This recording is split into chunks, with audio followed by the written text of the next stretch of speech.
To this Westminster live stream with me, Patrick Christie's, and as you can see, I've been joined today by our very special guest, Ex-SAS trooper Big Phil Campion. Thank you very much for being on today, Phil. Thanks for having me. So today, guys, as ever, we want your news and views and questions piling in on the comments. We've got three big topics for you today. We're talking about homeless veterans and the government's shameless treatment of them. We're also talking about national defence and border security. So three huge topics: homeless veteran, national defence and border security. Get stuck in the comments. Don't forget to give us a like, give us a share, give us a thumbs up, and let us know what you think. So without further ado, Big Phil, we've seen that there's obviously thousands of ex-service personnel lining Britain's streets, unfortunately. Specifically, it's been highlighted in recent days because of this bloke, Bob Curry, isn't it? So can you just tell everyone what's going on with him and why that's become such a big issue? Well, Bob's case in particular has come to the forefront because of his cat badge, basically. You know, people have latched into it. He was on the Iranian embassy. You know, that was with tantamount with putting the regiment on the map in the early 80s. So it's a high-profile case. It just highlights to me how easy it is and how quickly somebody can get themselves in bother. You've only got to have a slight nonsense at work, you lose your job, you get on the drink, before you know it, you're homeless, the whole thing's wrecked. So Bob has been an example of that. Now, you know, I hope that Bob's situation will be resolved fairly shortly. It's been through the help of people like, you know, Piers Morgan bringing it to the forefront, and all these sorts of people who pushed it up there. But the fact is, it shouldn't have had to go that far in the first place. There should be provision made for our soldiers. You know, they shouldn't be let down. They look after us. They should be looked after, and they should, you know, in a time when the army's got massive recruiting issues, you know, that has a part to play with it, doesn't it? Of course. No, that's it, isn't it? And I think we've been getting a lot of your comments already, guys. So thank you very much for those. I'm just going to start with one from Tony Wyatt saying, our government reminds me of the nobles in Braveheart. They only wanted to go on the battlefield to negotiate better deals for themselves, not for the people. Another one here, Paul Carter, saying our country's going down the toilet. Other people getting in touch basically saying how spineless politicians don't treat our servicemen and women very well. I mean, what kind of message do you think it sends out to people in the military? You're a military man. Well, we've got our priorities all wrong again, haven't we? We've got our priorities absolutely wrong. We can send aid and welfare all around the world, all around the planet, on different things that perhaps we shouldn't even be involved in the first place. Yet on our own doorstep, we've got people who fought for the well-being of everybody in this country, and they're being neglected. And that, to me, is a huge wrong. It's a massive wrong. It shouldn't be happening, you know. There should be priorities, you know. These people should go to the top of the housing lists for the council and all that sort of stuff. When I got out of the military, I was told unequivocally by the council, you will not be getting a house. You know, but that's funny though, isn't it? Because there is this military covenant in place. I don't know if you guys are aware at home, I'm pretty sure you must be filled with. Basically, veterans are supposed to be getting priority housing and priority mental health care, but they're not. It hasn't really kicked in. It hasn't really kicked in. Because it's optional for the council, local authorities, isn't it? It is optional, and the facts are, you know, the councils are run by people that aren't actually that interested in the welfare of our troops. But it's not shocking, because if it wasn't for our troops, you know, frankly, they could be living in a very different country, couldn't they, well, really? Absolutely. Guys, we've already seen our numbers climb up to 150 of you watching live, so let's try and get this over 200 as quickly as we possibly can. Don't forget to give us a big thumbs up, a like and a share. Mandy Carter's got in touch saying, it's as simple as if you put your life on the line for the country, you should always be homed here. No waiting or anything. Is that something you'd agree with? 100%, absolutely. You should be at the top of any list you put your name down on. You know, veterans never speak out. A lot of people, you know, Bob's case came to the forefront through his friends pushing it and that sort of stuff. There's a lot of guys out there that are very proud guys. And like I said, it doesn't take it. You can be in that situation within 5 or 10 minutes. Do you know what I mean? Something goes wrong, the next minute you're out on your ear, you're homeless, you know, and things can escalate very, very quickly. And soldiers, you know, especially soldiers that have done quite a bit of time in the military, they're not equipped to deal with that. They've always had this safety net underneath them. And so they don't get, and it's one of my points later with resettlement of troops, they don't get prepared for Civvy Street. So they come out, it's not what they expected because they've been told you're the best, you're this, you're that, you're the other. And then when they get out, they're actually bottom of the queue, last in the queue for everything. And it just, you know, it doesn't bode well with some people. But that's weird, isn't it? I mean, more comments coming in, guys. Really, thank you very much for putting all these. Wendy's saying, let's hope Bob Curry's situation change things for our veterans. Stephen Hart saying, this neglect seems to be spread all over the parties. And Gavin Felton just saying superb, Phil. There you go. You've got a friend already there. Thanks very much, Gavin. Look, I compare it to... There are a lot of very successful ex-squaddies when they get out as well, okay?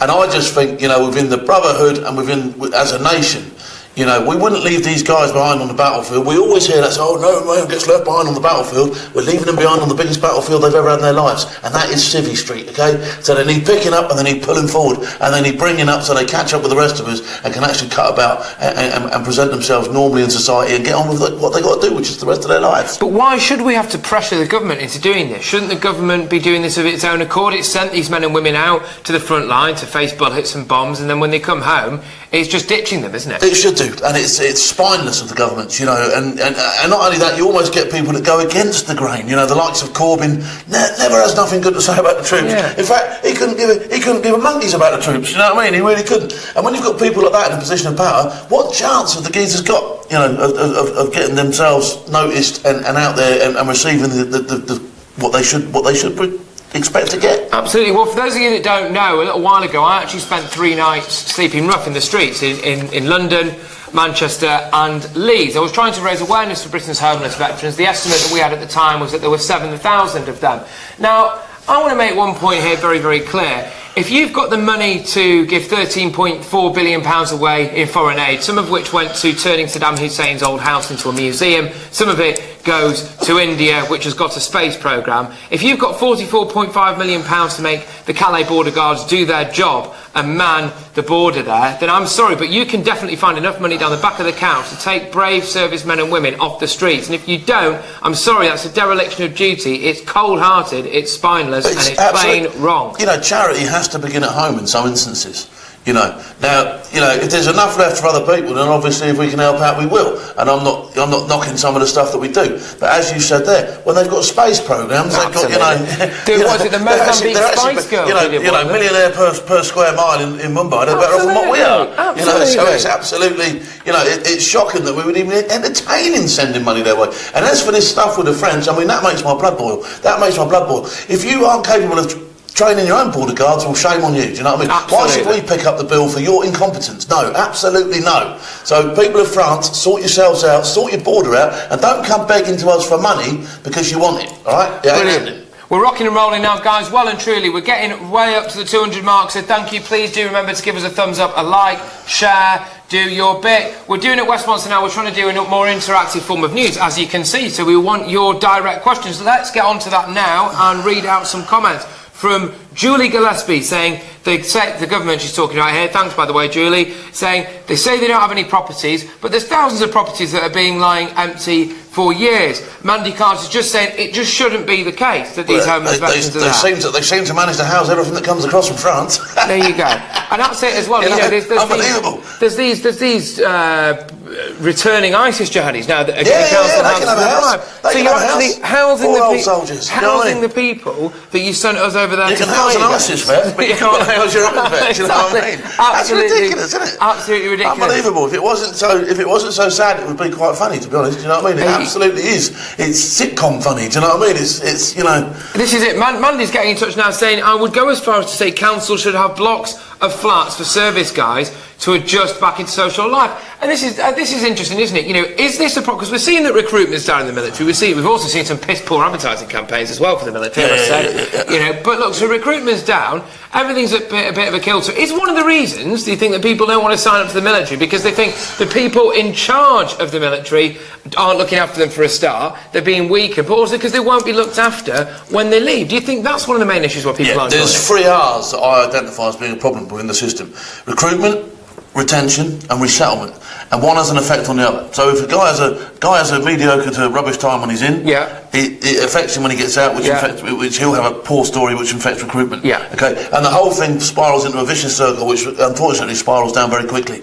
You know, with the reintegration of troops into society, they need some sort of handrail, and at the moment within the army, it's predominantly their resettlement officer will be a lad who's done probably 30 years in the military, and he's there to get his third pip. You know, it's his retirement post, it's his little perk, it's extensive, but it's the wrong geezer for the job. It needs to be a bloke that's had some experience of the army, probably done 10 years, got out, had 10 years civic experience, and then goes back and says, I tell you what, I'll help with the resettlement of these troops. That's the right bloke. Yeah. That's the absolute right bloke, because he knows his way around all this civvy stuff. And when they're out, you know, like when you come out of prison, you get like a probation period where you can sort of like handrail a little bit, and if you fall back, you go, oh, okay, what steady is it? That little parachute. Yeah, little sort of thing. Right? It would be a normal thing to do, in my opinion. Yeah. You know, and like I say, with the recruitment side of stuff, they're getting that massively wrong as well. Do you know what I mean? They're making a mockery of it. The armed forces have accepted race, colour, creed, sexuality, whatever you got between your legs. It doesn't matter anymore to the army. So why focus on that? Why not focus on what they can do for people? I can understand that they would advertise slightly by saying, yeah, this is what we'll do for you, we'll look after you. But you're not looking after us, so you can't advertise with that, can you? Do you know what I mean? So start looking after people, and then you'll advertise properly and get blokes into the forces who you want. Guys, thank you very much. We're over 200 viewers live. I'm sure we'll get up to several tens of thousands of views total now. Thank you very much. This is great. Keep your comments flying in. Mark Casson, don't get me started on this, Mark, saying I bet the new EU army soldiers get penthouses when they finish their term out of our money. And Mark Popel saying men and women like Big Phil give us freedom and a future and continue to do so. These brave men and women are heroes. Democracy is failing, and if things continue, it's only going to get worse. I've literally this morning just read, you know, that British soldiers were involved in the evacuation of the Hotel Intercon in Kabul. You know, our troops never fail us. Our troops are constantly performing day in, day out. Our security services are constantly performing day in, day out. Okay, well, this place would be a lot less easily to navigate around, I can promise you that, okay? So, you know, behind the scenes and what you don't see and what isn't well publicated by the press who don't always tell the truth, okay, is a lot of hard effort going on by our boys and girls. And, you know, they should be treated, you know, properly and respectfully when they get out. Now, we've spoken a lot there about the government's treatment of veterans, and you guys have got really involved with that, so thank you very much. But I just want to move forward slightly, and it's based on a comment by a guy called Phil Hughes. Thank you very much, Phil. He said, do you think too much PC has creeped into the armed forces? And the reason I'm asking this, Phil, is because we've just seen a new advert, haven't we? A recruitment advert for the British military. And I think you were saying it came out at a similar time to one Russia did an advertising campaign. And the Chinese, and the Chinese. And I'm interested to get your guys' take on this at home now. Do you think that our military has become too PC? But Phil, you know, go on about these adverts. Society has changed. Political correctness is a consideration nowadays, and you know, whether you like it or lump it, it's there, okay? So, but to dwell on it too much within the armed forces, they've accepted every change you've asked for them. They've got homosexuals in the army now. They're taking women in frontline roles. They're doing this, they're doing that. They've accommodated every last change that has been forced upon them. And they will continue to do so, and you know that. So why linger that? Why make that the focus of your campaign to get blokes into the army? They're already being battered around the ears enough with all this stuff without being battered anymore. There's two types of people in the army. There's a good soldier and a bad soldier. And if you're a good soldier, we want you, and if you're a bad soldier, we don't. And that's it. And there's no need to categorise people outside of those groups any further. You either want to be a soldier or you don't. So let's encourage people into the army by the way we look after them when they get out, by the way we treat them while they're in, and that, I mean, by not penny pinching on exercises, as I heard earlier, you know, taking the blueprints from an exercise in Kenya and replicating it on Thetford, because that's a load of shite. Alright? Nobody wants to run around Kenya, nobody wants to run around Thetford pretending they're in Kenya on a bedicopter because they can't afford a fucking helicopter. It's just bollocks, alright, the whole thing. So here we go. Look, guys, we've had some comments coming in on that saying it's lefty PC officers playing politics, not thinking about war. I think that's a reference to the fact that you're stuffy, faceless bods in the civil service. I don't even think it's officers so much. I think it's the people that guide the policy at the top. I think it's politicians, isn't it? It's the politicians, it's the civvies. Every time there's a civvy involved with the military, there's a nonsense. Look at the people that, you know, Carillion, for example, they've folded, they're overnight, they're gone, all right? They've been goaded round by these people. They're a civvy organisation, dipping their toe into the military pond. Look at the recruitment people. They're civvies. They lost everybody's details for 6 months. How the hell can you do that? Personal details, the whole lot down the pan, boom, whoosh, gone. Oh, really sorry. Really sorry? Can you imagine Private Bacon Neck being really sorry? No, he's been pokey for 48 days. It's ridiculous. You know, absolutely. The whole thing just stinks, all right? It's picking the appropriate people to choose how to do the job properly. Soldiers choose how to do soldiers' job, not civvies. All right, soldiers choose how to do soldiers' jobs. Well, there we are, guys. We're up over 250 viewers, so thank you very much. And don't forget to check out on our Facebook page. We've got a little button at the top of it that says sign up. And if you click on that, you can get a daily, or sometimes twice daily, email alert from us with our three biggest stories of the day. No bullshit, nothing like that, just the three big hits of the day. An easy way for you to keep abreast of the news. A lot of the time it will be the news that the mainstream media doesn't want you to read as well. So Big Phil, sticking on some of the issues with the British military at the minute, we've seen that there's been apparently we're massively at threat by the Russian military because they're outgunning us. They've been using the kind of proxy war in Syria to basically train their troops, get them battle ready, test all their equipment. You know, how do you rank where Britain is at the minute? Because we've got a proud military history in Britain. Yeah. Where are we now in relation to that? I mean, as far as troops go, we've got the best in the world, and I'm convinced of that. I'm not just making that up. We do have the best trained troops in the world. We do have well-experienced troops, and we are a decent army. What we don't have is numbers. So bearing that in mind, what would be the best thing you could do? I'll tell you what you could do, Corbyn and all the rest of you, and Khan and all the other maggots that are kicking around this town. Oh, let's go and upset the Americans, who are our allies, and we'll stand on our shoulder and we'll get our six when we go to war. Absolutely. You know, that's a great idea, isn't it? Jeez.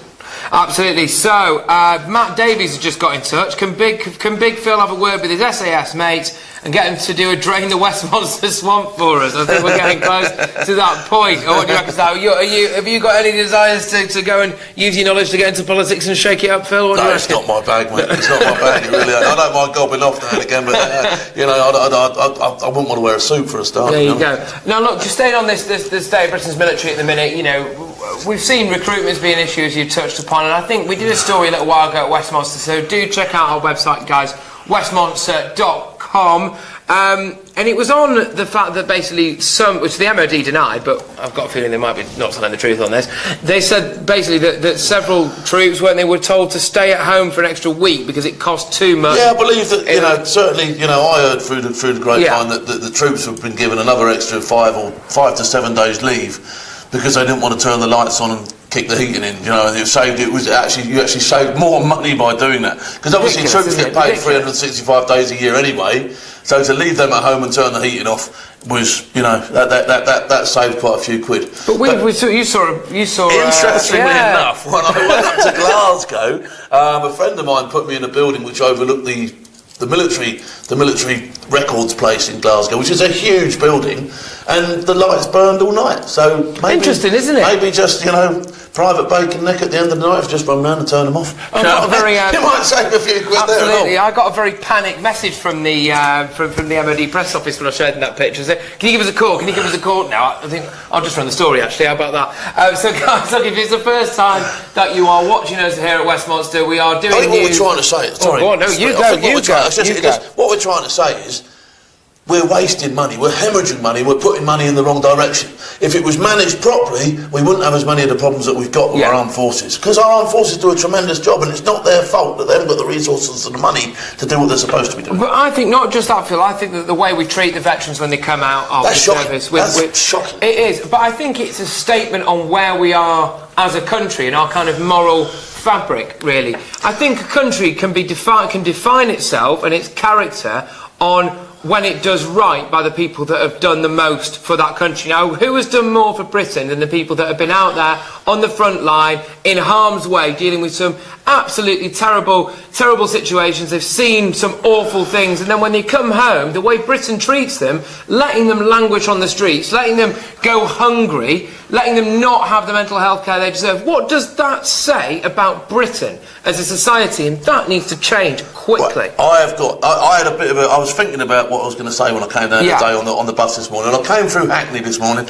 on the bus, which is what's her name? That dumb bird. What's her name? Diane Abbott's constituency. That you know, the mathematician. Yeah, the human calculator. And I sent a tweet out this morning, and I think it sums up what you just said. And it says, "Failure to be proud as a nation fails the nationals we should be proud of." Okay, and that is an absolutely true saying. And I came up with that this morning, and I thought I'd share it again. Say it again. Okay. Failure to be proud as a nation fails the nationals we should be proud of. I like that. Absolutely 100%. Well okay, that came out this morning as I was going through Hackney, and that's what brought it on. Because when you look around sometimes, you think, you don't give a shit, you don't give a shit, you couldn't give a shit. Yeah. It's unbelievable. This is it. Amanda's got in touch saying, yes, we do have the best troops. How can the government reduce the numbers as well as the police during days like this? And this is interesting, Phil. I want your take on this. Amanda, thank you very much as always. Guys, by the way, if you like what you're hearing, don't forget to give us a big thumbs up, give us a big like, share this video, spread the word. If it's the first time you're watching here at Westminster, it's news brought to you in a different way. It's interactive, so we need your support. Phil, at a time when we're facing a monumental terror threat, at a time when we're seeing knife crime spiral out of control, the breakdown of law and order, acid attacks, this, that and the other, why on earth would the government cut the budget for the armed forces, or even think about it, and then cut £413 million from the Met? Why on earth is this happening, Phil? Are we on some path I think I could probably, rather than the 400 jobs you mentioned there going, I think I could probably lose one and sort the whole situation out, and that would be the mayor. Now, if you'd step aside, let's get someone in there who's interested in what goes on in this town, rather than what goes on in other people's towns and across the pond, then we're a good step closer to sorting stuff out. This is it, Amanda. Why is Sadiq? You see, you bang on topic here. Why is Khan wanting to reduce the police? Exactly. The man is absolutely out of touch with what's going on and what's required, and it's something that he should be keeping an eye on, and it's something that's spiralled out of control. Violent crime, acid attacks, knifings. There was a gun found yesterday by people actually advocate we shouldn't be stopping and searching, and yet the first stop and search they do, they come out of a clock. Absolutely mental. Do you know what I mean? I want to look at that. Yesterday or the day before, we did a story at Westminster.com about a police stop and search. They found a gun, they found 3 knives, 4 lads were arrested. I mean, stop and search works. And people would moan about that. Yeah. Oh, he stopped and search. Gosh. It's better to be safe than be sorry, I've got to tell you. And it's testament to the fact that our armed forces are doing as much as they can, but they can't do enough because they haven't the resources, the money, or the willingness from the powers that be that pull the strings on the puppet to let them do their job properly. And this is it. We've had a great comment from Ken Rowe. Thank you very much, guys. Keep flooding your comments in. We'll try and read out as many as we possibly can. Ken Rowe saying, hopefully some of the prats that run this country are listening and watching this. The British Army is the best in the world. Well, that's fantastic. So guys, we're going to move on and just talk a little bit now about a topic that I know gets you guys hot under the collar, and that is of course the Calais border, the absolute debacle there. We've seen that last year something like 56,000 attempts to get into Britain illegally were foiled. We've also heard calls from the head of the Border Force Agency, Luce Morton, that she wants at least 3,000 more border guards, but we've been told we can't afford that. All of a sudden, though, Phil, we've sent 44.5 million to the French to man the Calais border. Unbelievable. You couldn't make it up, could you? You could not make it up, could you? Do you know what I mean? France, that's your side. UK, this is our side. We'll look after that, you look after that. Do you know what I mean? How simple is that? Do you know what I mean? Right, even at school, Philip, that's your half of the desk, and that's your half of the desk there. Don't look over there, look at here, because this is what concerns me. Do you know what I mean? How simple is it? It's simple, isn't it? It's easy. You've been taught it all your life, do you know what I mean? Keep out of his breakfast and eat your own breakfast, Philip. Yes, no problem. Do you know what I mean? Unbelievable, isn't it? Shocking. Fantastic. So, but look, this is it, and really, we're seeing that is Britain's border there safe? Because you're also doing that. You're not just sending over £44.5 million in taxpayers' hard-earned cash. What you are doing then is trusting the French with our national security. I know, yeah. So Philip, you can go out to play now. He's got your breakfast. He'll watch after that half of your desk. They leave your phone on it, don't worry. Yeah, it's mental, isn't it? Yeah, no, incredible. Absolutely, but you just wouldn't do it. You would not do it. Like if you didn't like the person that lives across the road from you, you wouldn't say, right, keep an eye on my front door. Yeah. You know what I mean? And it's the way we are with the French. You know what I mean? And this is it. We're putting ourselves at the mercy. This is it. Peter Coppin. Yeah, paying them to do it. Peter Coppin's got in touch. The French let them cross their borders, so they alone should deal with them. And I have this issue with this a bit, really. You see, if the EU is going to enforce essentially an open border policy, which it does, and then let these illegal immigrants wander all the way through the continent and mass on the Calais border, why is Britain having to pay the tab for that? Exactly. No, we're an island. Yeah. We'll look after that bit. We've actually voted to leave because of that policy, pretty much. And now absolutely. It's been so defining that people have actually got to say, well, we've had enough, let's go Brexit. Absolutely. But guys, if you like what you're hearing, please do give us a big thumbs up and a like. Now, one of the reasons why we are hammering this open border policy is we saw just yesterday, a lorry was stolen in Belgium that carried 34,000 litres of an explosive chemical. They don't know, Interpol have issued a continent-wide warning for this because of EU open borders. They changed the number plates on this lorry full of explosives, or a chemical that could be used to make explosives. They've then dashed out of Belgium, obviously, because no one's going to stop them, and they could be anywhere in the continent now. Now, this is why we're talking about having strong borders, because open borders potentially put lives at risk. Phil, what's your take on the open border situation across the continent of Europe? I think it's shocking. I've had a look at it myself. You are more or less unopposed anywhere you want to go in Europe with anything you want to carry. It's a hideous state of affairs. You know, how can you ever moan if something goes wrong in your back garden if you leave your gate open? You know what I mean? And that's exactly what they're doing. They're just leaving the whole of Europe wide open. You can go where you want. It doesn't matter. You can go where you want. A blind man on a galloping horse firing an AK-47 would make his way all the way across Europe unopposed. Not a problem, all right? It's shocking. That's it. Put security of our armies in. We've just got a few more comments here saying. So I'm just going to read them out. Saying I watched the Let's Leave the EU. So he said he wants us to leave the EU immediately. That's from Phil Hughes, I should say. And here we go. So yeah, loads more comments. Please keep them coming in. And we want to now talk about there was a knife attack. A bloke was shot dead at a railway station in Ghent, again Belgium. Today, the government have interestingly just removed their terror warning. They've just downgraded it. And then today, or late last night, I think, a bloke with a knife allegedly shouted Allahu Akbar, was shot dead by police after kind of slashing at passengers. I mean, what we've heard immediately now when we're seeing these terror attacks happen, they're immediately coming out and saying this isn't a terror attack, this is a guy with mental health problems. And I find this interesting. I kind of want to know your take on this. Do you think we're maybe being lied to a bit about the scale of the terror threat, maybe not just at home here in Britain, but abroad as well? People don't want to cause panic. I would add that a lot of people participating in these terrorist organisations aren't the full ticket. You know what I mean? True, that would be true anyway, wouldn't it? So, yeah, there's probably an element of truth in that as well. But no, I think we're getting it wrong. Yeah, and I mean, I think. Do you think there is, because so regularly now, I don't know about you guys at home, let us know what you think, but I've started getting the train to Westminster every day, and now I've started seeing armed guards on my train. Or then I'll get off the platform and there'll be blokes with machine guns there at the top. There's always police circling around, and it just looks like we're kind of being covered up from maybe the actual scale of what this terror threat is. And then when things do happen, you know, like we've seen with the Parsons Green bomb attack and stuff, there seems to be a reluctance to bracket it as terror. I don't know, what do you think that is? Do you think they're just having panic? That, they don't want to cause panic. They want to be seen to be doing the right thing, obviously.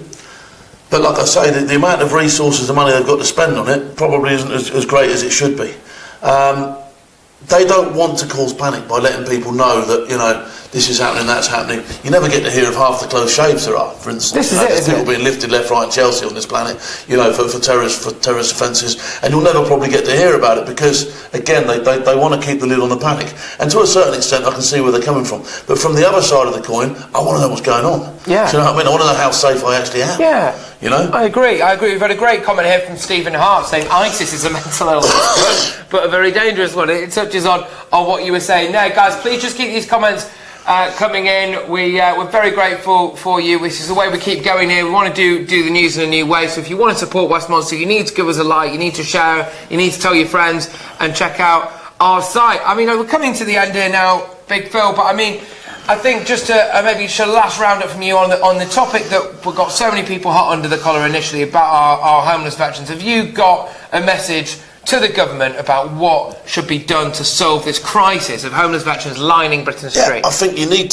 to appoint somebody, you know, to take a complete grip of the whole situation, to find out exactly the scale, because, you know, having spoken to 2 or 3 organisations, some are in denial that it's as bad as what it is, and don't want you to know the scale of it because it makes what they're doing look probably not as well as what it should do.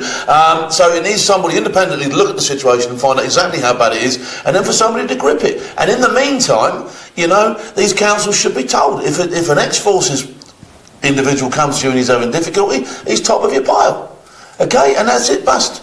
You know? Absolutely. I mean, I think that what we're seeing here now, and bear in mind, a lot of politicians like to dine out on the military service if they've had any, don't they? Anyone who's in politics that's been in the military, you really well know about it. Quick enough to dine out on it. Little Paddy Pants down, mate. He loved it, didn't he? You know what I mean? Absolutely. But this is it, isn't it? I mean, this is the point I would make to those politicians. You know, when we're talking about veteran homelessness, you might not think it's an issue. That's because it hasn't affected you. You've got mates in high places. You probably maybe went in as an officer. You maybe had quite a cushy ride in the military. You maybe weren't even the ones on the front line that had to deal with the blood and the guts and the gore. But the Britain's bravest and Britain's best and finest have had to deal with that, and you currently are letting them down big time, and it's time Britain stepped up to the plate on this. We really need to keep this going, guys. And also what I would say as well is regards to the terror threats and things like that, you know, the government can try and hide it from us and stuff, but really we want decisive action on it. We need to be reduced, and I think at the minute that has been severely lacking. I'm just going to read out a couple of last comments before we go. Saying, obviously it's on the terror, saying Steve Routledge, saying Phil, are the British public expendable? Mark Hassan saying, let's have immediate blackout and let's the special forces take out key known extremists and radicals in one foul swoop right across the globe. Wouldn't that be nice? What are your thoughts on that? Wouldn't that be nice? I want to sign back up against before. If you can push that motion through, I'm in. Expendable, I don't think anybody's expendable, although I do think that, you know, we don't get to hear the full extent of anything regarding the terror threat whatsoever, and that can be rightly so or wrongly so. You know, from a security point of view, maybe they don't want some of this stuff to come out because it would aid and abet what's going on within the terrorist organisations themselves. So there's always an argument for, there's always an argument to. Personally, I'd like to know a lot more. I'd like to know exactly how safe I am. Yeah. Am I expendable? I don't think so. Well, I'd like to see them try anyway. But look, guys, we really appreciate you all getting involved. Just gonna one last plug on our sign up for the email bulletin that we do every single day. If you like what you've seen here and some of the topics that we've discussed, we're going to be giving you that every single day. If you just click sign up at the top of the Facebook page there, you'll get an email. There's no rubbish, there's no adverts, there's no pop-ups or anything like that. It's just straight hard news. Big Phil, as always, an absolute pleasure. We hope to be seeing a lot more here at Westminster. Yep, soon. We've got various things planned, so do stay tuned with that, guys. But for now, all the best. Give us one last big thumbs up. We'll see you soon. Take care. We will make America great again.